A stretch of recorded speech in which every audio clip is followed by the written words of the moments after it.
Muito obrigada, Sra. Presidente. Senhoras e senhores deputados, soubemos hoje mesmo aqui no Parlamento que a RTP está sujeita a controlo político.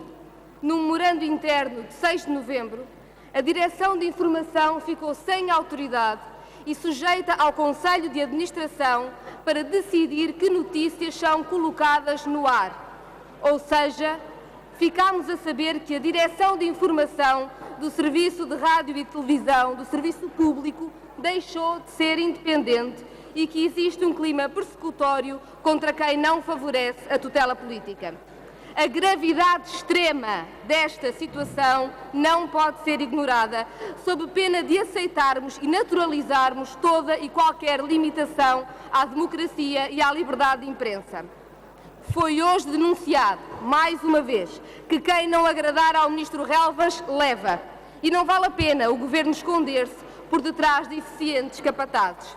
Em apenas 1 ano e meio, este Governo conseguiu demitir um Conselho de Administração e nomear outro. Conseguiu demitir uma Direção de Informação e nomear outra. E conseguiu instalar um clima de medo no interior da RTP.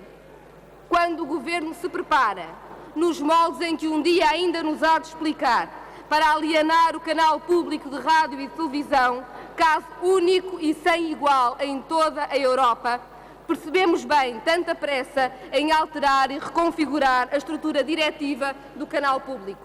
Percebemos bem tanta pressa em afastar todos quantos se opõem aos planos de Borges e Relvas, quando lemos nas notícias desta semana que dão conta que o Governo se prepara para entregar metade da RTP a capitais angolanos próximos de um regime que é acusado, em dezenas de relatórios internacionais, de atacar seriamente a liberdade de imprensa. Entregar a RTP a capitais privados não é só um disparate económico que é também um sério entrave ao pluralismo informativo e um retrocesso na diversidade de conteúdos. Em toda a Europa e até mesmo nos liberais Estados Unidos da América, os serviços públicos de rádio e televisão são o garante de democracia e o primeiro instrumento das políticas públicas para a cultura. Mas, num país em que quase metade da população se encontra espalhada pelos 4 cantos do mundo, a RTP não é apenas o canal de rádio e televisão. É o principal instrumento da diplomacia portuguesa e a voz dos milhões de cidadãos que, por uma razão ou outra, emigraram do país. Senhoras e senhores deputados do PSD e do CDS, nesta matéria não há declaração de voto que valha a maioria. Onde está o CDS? Vai fazer como no Orçamento do Estado? Colocar notas no Facebook a pedir desculpas a si próprio enquanto deixa o país e a democracia nas mãos do autoritarismo? Senhoras e senhores deputados, assim é na RTP, assim é no cinema. O cinema português existe hoje única e exclusivamente graças à boa vontade dos próprios realizadores, técnicos, produtores e atores. Hoje mesmo, realizadores, produtores, técnicos e artistas de todos os quadrantes políticos, de todas as gerações, de João Salavisa a Manuel de Oliveira, publicaram uma carta de censura clara à intrugice do Governo. Reconhecia o Governo há um ano que o esquema de financiamento do ICA não funcionava, mas não se comprometia a tratar do assunto. O setor mobilizou-se e exigiu uma resposta. Acossado, o Governo decidiu então apresentar uma nova lei para o cinema, uma lei para ser aplicada ainda em 2012. Apresentaram uma proposta de lei frágil, pouco atualizada, com claríssimos problemas de aplicação prática, com um esquema de financiamento que não inspirava confiança e, apesar de todos os alertas da oposição, avançaram em frente, chantageando com a urgência de uma resposta. Resposta que não veio. Mais uma fraude. Diz o Governo, para justificar o seu alheamento e desinteresse, que o cinema português é de grande qualidade e não precisa do Estado para nada. Ao menos digam a verdade.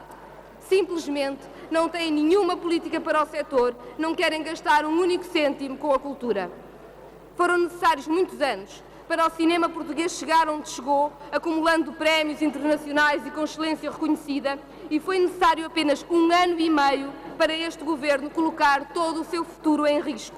A Assembleia da República não pode assistir em silêncio à asfixia da cultura em Portugal. O recém-empossado secretário de Estado da Cultura tinha 2 assuntos urgentes para tratar: resolver o investimento através da Direção-Geral das Artes e concluir o processo de regulamentação da Lei do Cinema já aprovada.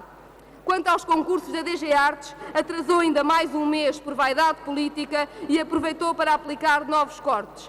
Quanto à Lei do Cinema, falhou também redondamente. Nestas condições, interessa saber para que é que o Sr. Primeiro-Ministro sequer nomeou um novo Secretário de Estado. Um Secretário de Estado para funções esvaziadas de sentido não é mais que um biombo de sala.